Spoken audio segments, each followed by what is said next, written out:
I think the first one we did we totally deleted though because this is our first time getting all fancy schmancy and it didn't go so well. And so, especially with all your nasty cursing. No, that was the second one. The first one was just learning what we're doing, and hubby didn't know what I was doing because he's never done it with me, and stop. So anyway, then we did a second take where I make up words, and they're not pretty. They're kind of vulgar. Just delete that one. I gotta figure out how to put a beep in though because I want to play the blooper. It's kind of funny. So anyway, take 3. Good job, Mom. And now we have the sun interjecting because I need the encouragement. Okay, so now I remember. Today we're going to talk about the Disney dining plan. Oy vey. If you've never done this before, welcome to my first time of doing it on a trip. I suddenly get itchy face when I start talking. We have been to Disney 8 times. We have never used the Disney dining plan before. Why, you ask? Let me tell you. As Big Daddy shuts the door, because Michael just turned on the TV, and I don't want to hear the TV as we're doing the video. This might take a moment, because Big Daddy's got a chair in the way, and the door can't shut around the chair, and oh my Lanta. Okay, so the reasons we've never done it before is, with 4 of us, it just made the price overall too expensive when I knew we could eat for much less money by taking food and eating in our room. And we would split meals at the quick service places, so it just wasn't cost effective for us. Because we're on the bottom of the chain. Because we're on the bottom of the budget line. However, this trip, we are splurging a little bit, and we're going when they have a promotion going on, so I got an extra discount off of it. It's not through anybody else but Disney, because you'll never get a discount anywhere. If you watch my other video, where can you get Disney discounts? At Disney.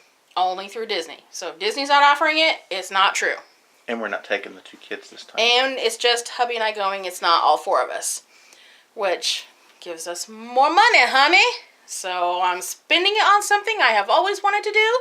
And we are doing the dining plan. Yay! Now, with that being said, I have never ever before not looked at the dining plan. I have dream planned, I have researched, I have drooled over doing the dining plan for years. So, let's just mosey on in here.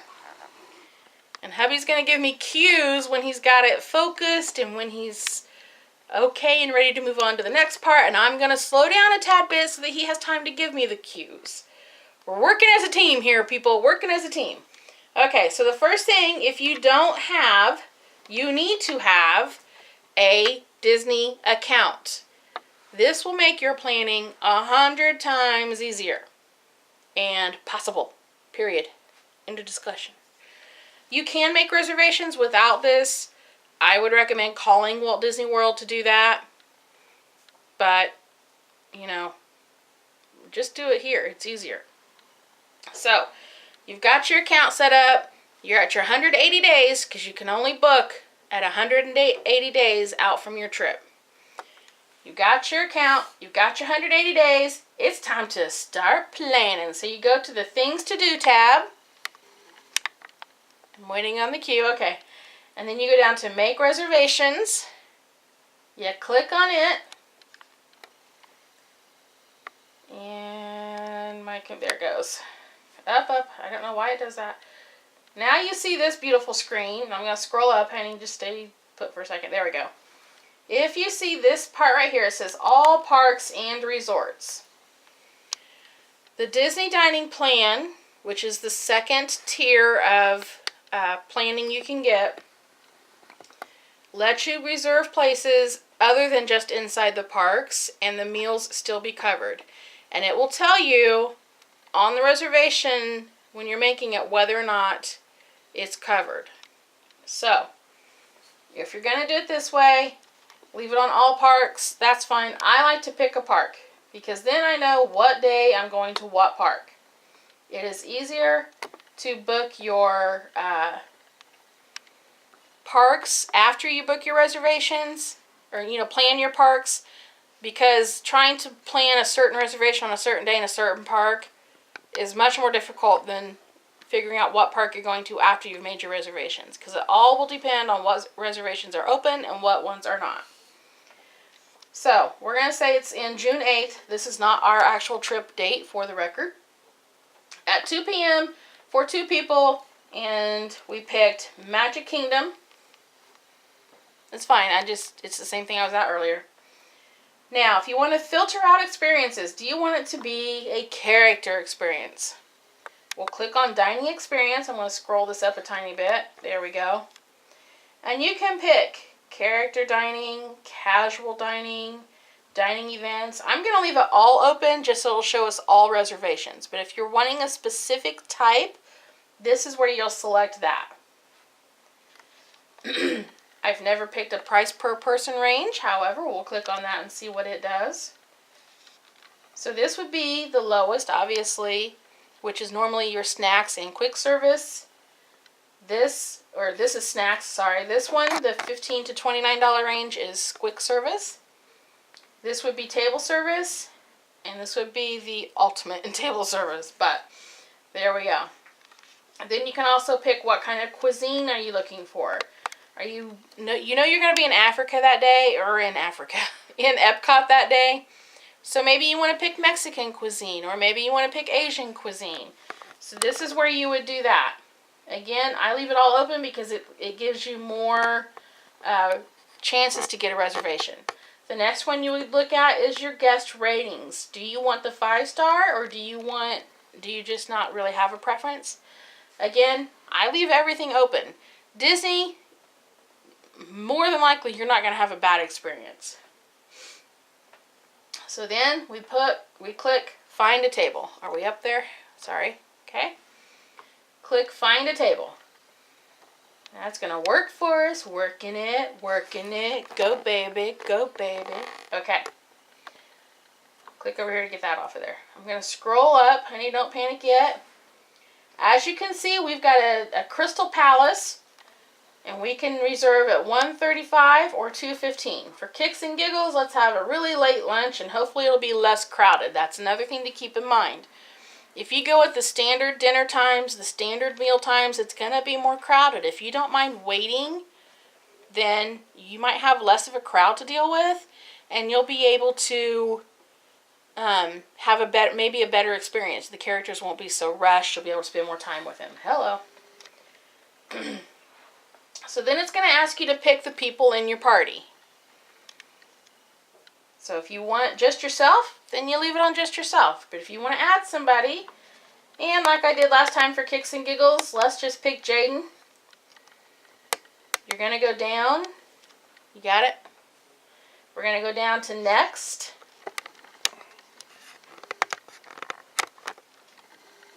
Maybe you shouldn't make that so tight, baby. And then click next. And it goes, and it goes. And this will be the page I have to cover up part of it. Okay.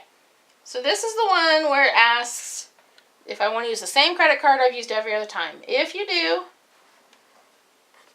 you just click next. And I'm just going to rush through that part because I don't want my name on there. And as you can see, it gave me the reservation. I just have to confirm it with my phone number.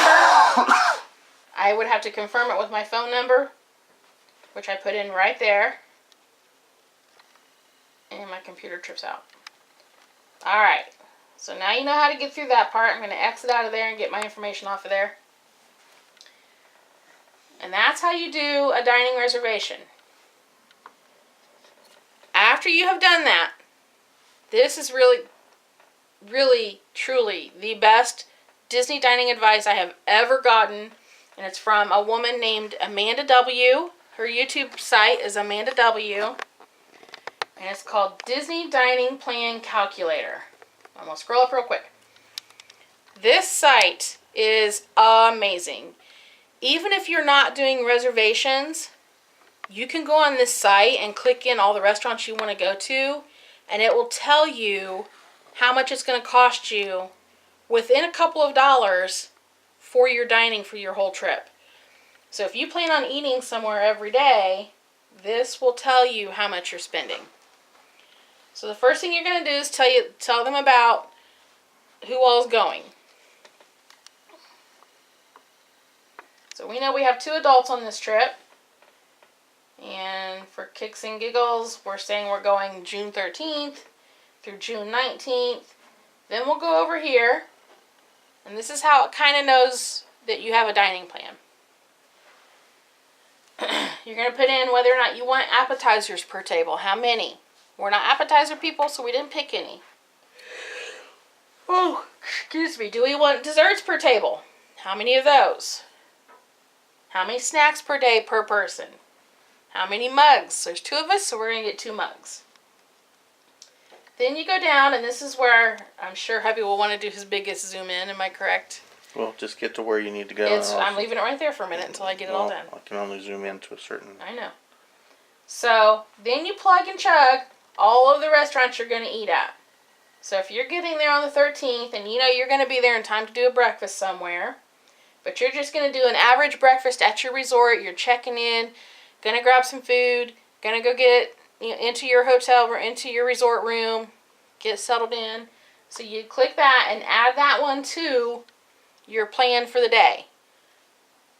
You do the same thing for lunch, the same thing for dinner. You can go through all of the restaurants. See, it starts out on the quick service. You can do an average lunch, which just means you don't know where you're going to go, but they can average a cost is about $15 per person for that. So then you click on whatever one you want. Go on down through all those. Now after you've done all that, we're going to scroll down here some more. It'll tell you how much your dining cost would be. If you're not using any dining plan, you can estimate on spending $836 for your trip with all of the reservations we put in there. Now, we didn't fill all of those blanks in. We left some of them empty. We're not big breakfast eaters, so for us, putting in breakfast every day would not be cost effective. Excuse me. Oh my gosh, I had to yawn all of a sudden. If you are using a dining plan, it tells you how much you've spent on that dining plan. It also tells you how much it has gone over what you would spend. So, if you planned on spending out of cash, you're going to spend $827. But since you're using the dining plan, you actually got to spend an extra $7 or $10 and not have so much to spend. Then it goes through the list of what everything cost. I'm going to scroll on up a little bit more. It gives you an itemized rundown of what the cost is for everything, every place you went. It also tells you which restaurant included a tip and which ones do not. You have to tip your cast members. Hold on. Sorry, I had to get a drink. I suddenly got very dehydrated. So make sure that, especially the table service restaurants, your dining plan does not cover tips. That's on you. Except at Cinderella's Royal Table, and I know there's many others, but I do not know that list off the top of my head. So that site has been a godsend. Once you have all of that done, you've planned for every day of your trip, you know where you're eating for lunch, where you're eating for supper. If you're eating breakfast, you know where you're eating for breakfast. The only thing that we don't put in here is snacks. That's fine. When you're done with all that, print it all off. It even prints off the calculator. You can even print off that calculator with your plan so that you know what you've got going on. And when it comes closer to time for your trip, you can start planning your days accordingly. After you've printed them, after you've double checked, everything is the way I want it, it's exactly the way I need it, make sure that you put it in a folder. Do not lose your reservations. Super, super, duper, uber important that you don't lose these. I've only heard of it happening a few times. Like, I watch Disney vlogs a lot. A lot. And I have only heard of handful of people who have had trouble with their reservations getting lost or mixed up. What has saved them is having that stuff printed out and having that information on hand so that they can get it corrected or fixed. Thankfully, Disney has an amazing, amazing system that they use, and it's just, knock on wood, I'm going to knock on wood so that I'm not jinxing us, people don't have trouble. So that's wonderful. I hope this was helpful. I'm going to double check my notes real quick, make sure I'm not forgetting to tell you anything. Yeah, just make sure you print. I cannot stress that enough. And put it in a binder. Make a planner, make a binder. Okay, so I hope that was helpful. I hope it wasn't too bland and dry. I know this topic can get a little overwhelming. If you have any questions, you can definitely leave a comment below. I will do my best to answer it. If I cannot answer, I will direct you where it can be answered. If we're not able to find it together, call Disney. 1-407-W-DISNEY. They are phenomenal at answering questions. I have bugged them like 3 times on topics. This is our 9th trip, and I still have questions. So don't be afraid to ask. Always. So anyway, I hope I wasn't too rambly. I hope it wasn't too confusing. I hope I gave you enough information to get you through it. I know I didn't answer every question. Even sitting here, I keep thinking of other stuff that can go into this video, but it's just so much information. There's no way to do it in a timely manner, and there's no way to do it quickly. It does take time. So I hope everybody liked it. Please give me a thumbs up. Please subscribe. Hi to all my new subscribers. I forgot to say that at the beginning. I meant to. I did in the first video that we did. Take 3. So anyway, see you later, guys. Bye.